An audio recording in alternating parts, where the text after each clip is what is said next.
Well, good morning. Another episode of Deck Talk. Matt Johnson here. It's a beautiful summer's day here in central Minnesota.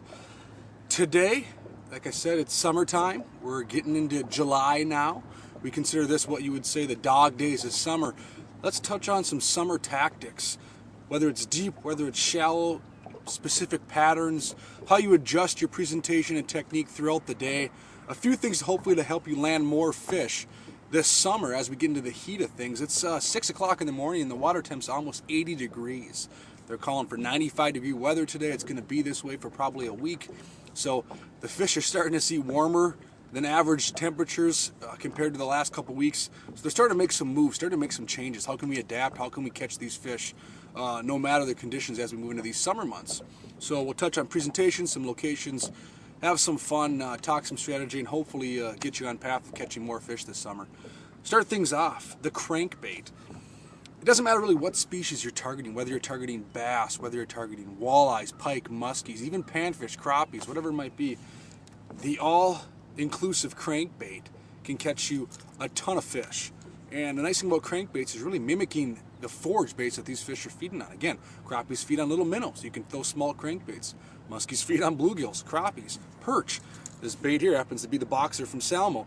Looks just like a nice 3-inch perch. Bass, pike, whatever. We're going to smack this thing if you put it in the right strike zone.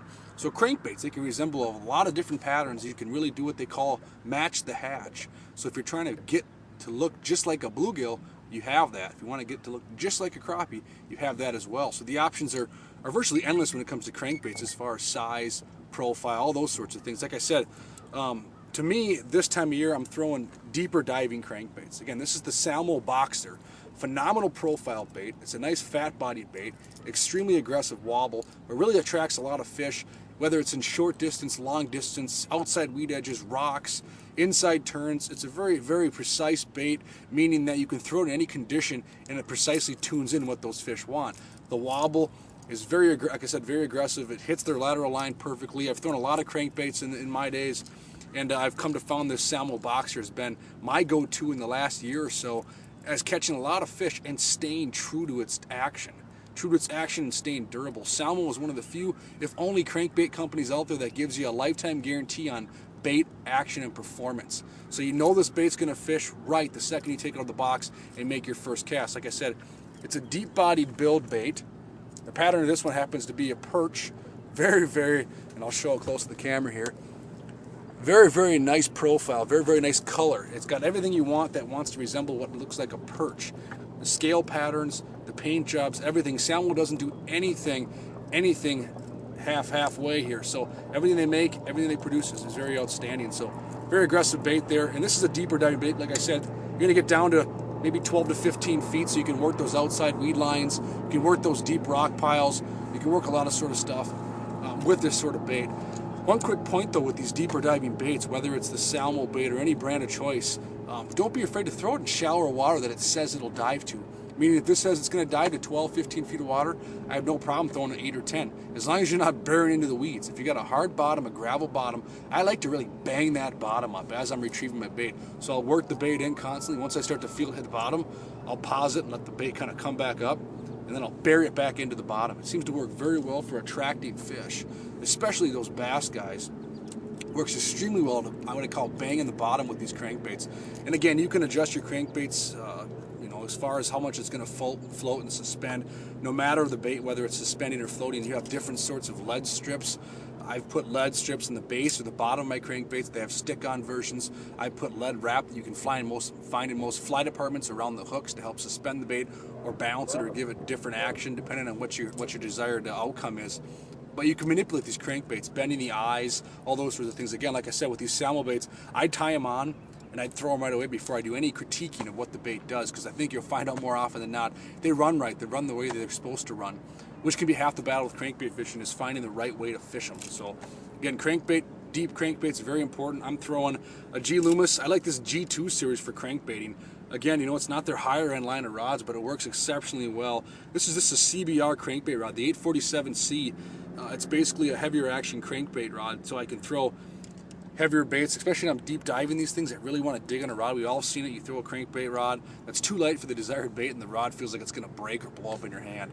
This one seems to hold that rod, handle that bait very well. And I got the new CRESTLINER 200E5 on here. It's a 5-to-1 gear ratio. I like a slower gear ratio when I'm throwing crankbaits because I can really get that rhythm down.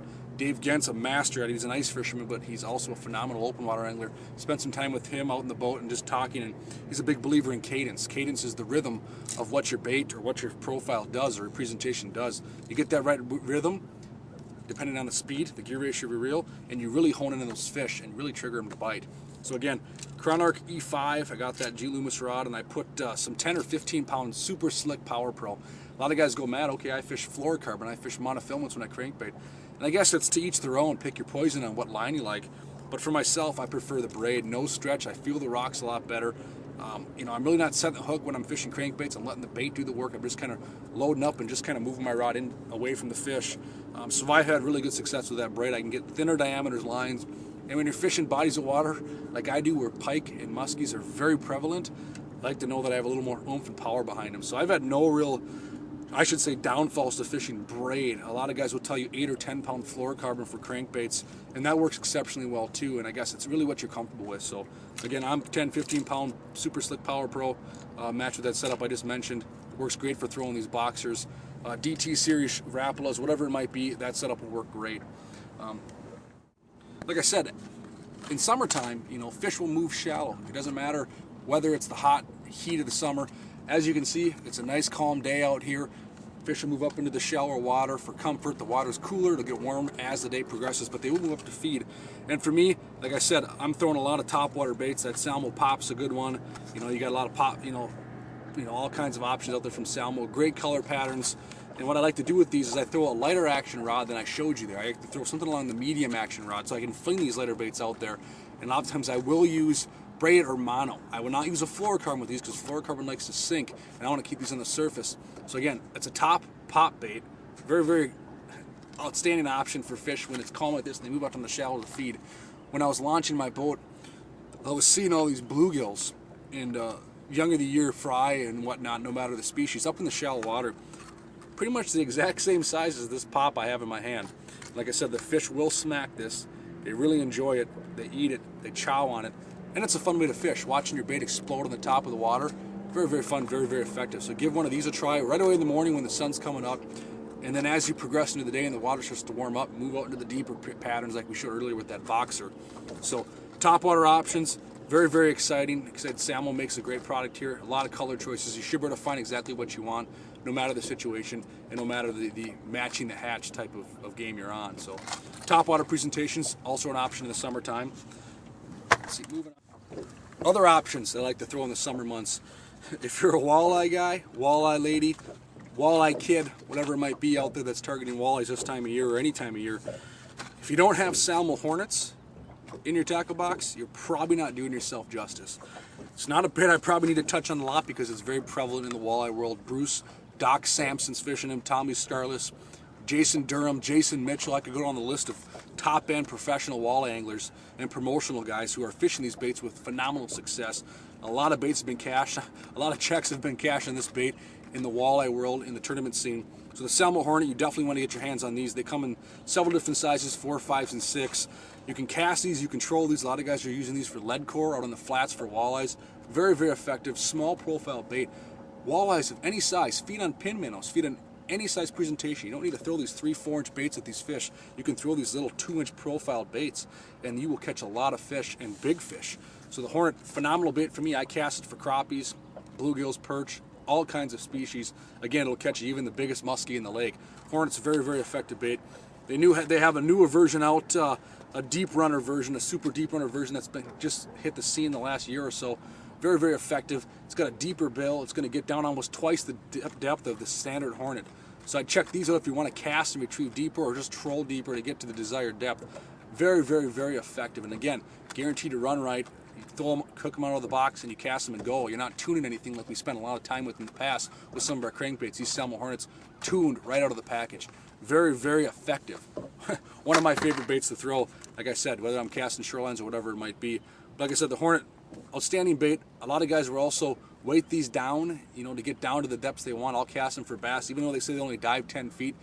You can get a weighted version or an unweighted version. The weighted version I cast out there, I count a handful, you know, 3, 4, 5, 6, let it get down to the desired depth, and then I retrieve it. So I'm dropping the bait down 5, 10 feet, retrieving it, and I'm getting down to 20 foot of water. So a lot of guys say, well, this bait only goes down 8 to 10 feet in the cast. Okay, well, get the weighted version. Count it down a couple seconds. Think outside the box to catch some fish with some of these baits, because this is the profile. It is the exact wobble, the exact presentation that a lot of these fish are feeding on most of the year. So you want to put this fish or this bait in the fish's face.